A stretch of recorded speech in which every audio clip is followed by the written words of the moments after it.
রামেশা, পল্লবীর জন্য একটা ছেলে দেখেছি, ওরা খুবই ভালো, তোমরা অনেক বড় লোক। পল্লবীর যদি ওখানে বিয়ে হয়, পল্লবী অনেক সুখে থাকবে। তাহলে তো খুব ভালো হয়। কি রে, তোর আবার কি হলো? উঠে পড়ছিস যে, খাবি না? না আব্বা, আমার খিদে নেই। এত বড় মেয়ে হয়ে গেছে, ওর খাওয়া দেখিছো? কি রে, তুই এভাবে না খেয়ে উঠে চলে আসলি কেন? কি হয়েছে তোর? মা! কি রে, তুই এভাবে কাঁদছিস কেন? কি হয়েছে বল? আমি এখন বিয়ে করতে পারবো না। কেন? আমি একটা ছেলেকে ভালোবাসি, আর আমি বিয়ে করলে ওকেই করবো।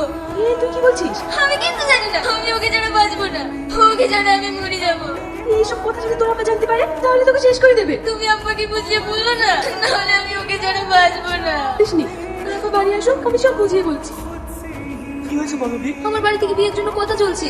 কথা চলছে তো কি হয়েছে? যেতে আর হচ্ছে না? তুমি আমার কোনো কথা সিরিয়াস ভাবে নাও না। তুমি আমার আব্বাকে চেনো না। ও যদি একবার বলেছে তুই কাজ ছাড়বে, তখন তুমি হাজার বদলালে আমাকে আর পাবে না। ছেলে এত মহা নাকি? বললেই হলো, আমি তোমাকে 5 বছর ধরে ভালোবেসে আসছি। আমার কাছ থেকে তোমাকে কেউ আলাদা করতে পারবে না। তাই যেন হয়। তুমি কান্না করছো কেন? আমার প্রতি তোমার ভরসা নেই?